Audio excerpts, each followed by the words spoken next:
February of 1998, a meeting was held in Washington, D.C., and this meeting included evangelical leaders who were deeply concerned about issues that had developed in the past few years among evangelicals regarding the gospel and the historic doctrine of justification by faith alone. The dialogues that had been taking place between some evangelical leaders and members of the Roman Catholic Church in America that brought published statements of agreement in matters of faith and declared a unity of faith in the gospel provoked some distress among other evangelicals who did not agree with such a declaration of unity. And so this meeting that took place in Washington involved representatives from those who had participated in the dialogue with Roman Catholic theologians and those who were not satisfied with some of the statements that came out of it. As a result of this meeting, it was agreed that there were some serious problems present within the evangelical world with the disintegration of a unity that had been forged as far back as the Protestant Reformation in the 16th century, and a unity that had remained very solid for 450 years. Now, we've seen evangelical churches have vast differences in theology at many, many points. But in spite of those theological differences, there was always this sense of unity and camaraderie when it came to the central affirmation of the doctrine of justification by faith alone, which was regarded historically by evangelicals as being essential to the New Testament gospel. Now, when this discussion emerged in the past few years and unity began to disintegrate, it caused so much distress that these leaders that got together in Washington in February of '98 said what we really need for the evangelical world today is an attempt to restore that historic unity and to seek that unity in a common affirmation of the gospel.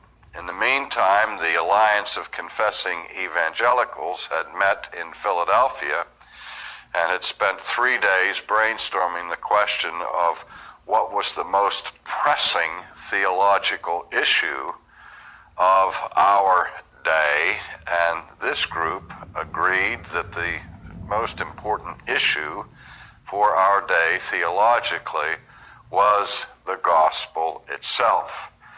And there were fears articulated that the historic understanding of the gospel was being confused and was in danger of falling into eclipse. Well, as a result of this and the discussions that took place in Washington, a drafting committee was appointed with representatives from those who had supported the unified statement of faith with Roman Catholics and those who resisted that particular initiative in the hopes of coming up with a statement on justification and on the gospel that would restore unity among evangelical leaders.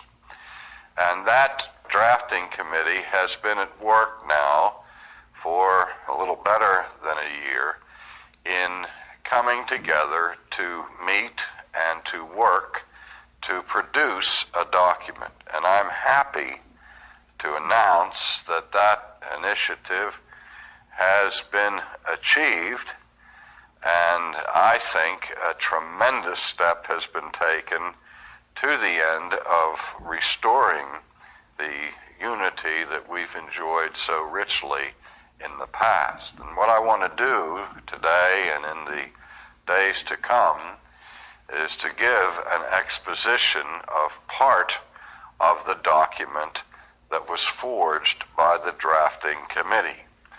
Before I do that, let me mention the names of the persons who participated in the drafting of this document, which drafting committee has the name of the Committee for Evangelical Unity.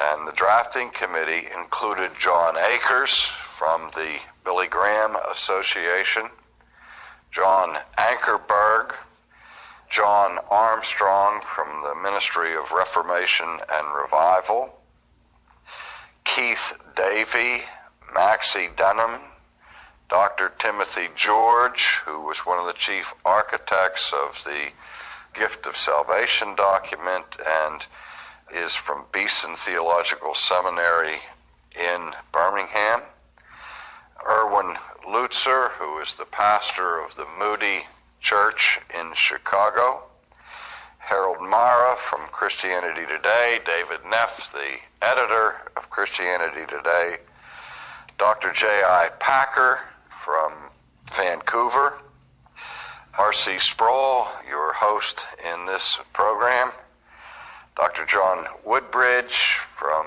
Trinity Seminary in Chicago, Dr. Don Carson from the same institution, and Dr. Scott Haferman. And these men, as I say, worked together for a year to produce this document, and as I speak, the document is being circulated among prominent evangelical leaders to form a national endorsing committee for the document.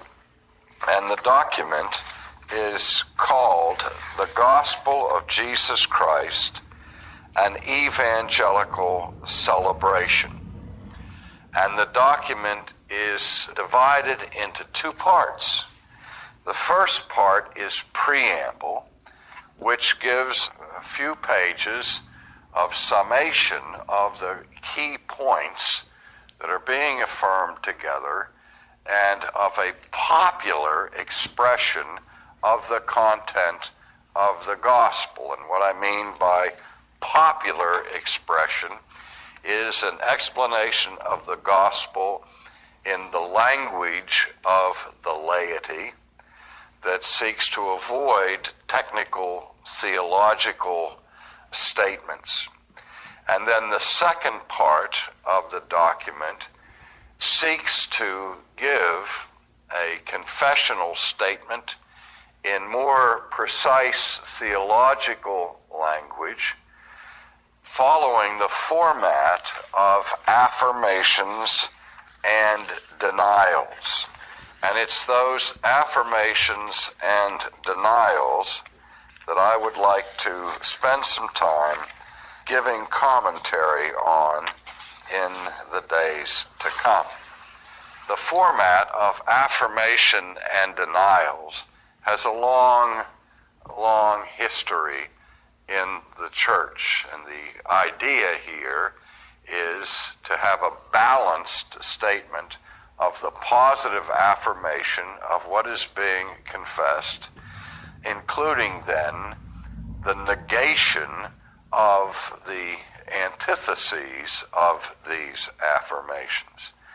And part of the reason for that format is that in our day, where there's been such a heavy influence of the philosophy of relativism and pluralism, we have found something somewhat strange emerge in the Christian community that is different from 2,000 years of Christian history, and that is where people are willing to affirm what they personally believe, but find it politically incorrect to deny the opposite. We have this relativization of truth whereby if a person can say, well, I believe what I believe and it's true for me, and if you believe the opposite, that's okay, it's true for you as well. Whereas in church history, when the church was forced through the threats of various heresies to confess her faith publicly, she not only professed what she did believe, but also would stipulate particular errors that were to be avoided. We find that at the Council of Nicaea, at Chalcedon, and other great moments in church history. Well, with that as the background, let's turn our attention now to the content of these affirmations and denials. Affirmation number 1. We affirm that the gospel entrusted to the church is, in the first instance, God's gospel. God is its author, and he reveals it to us in and by his word.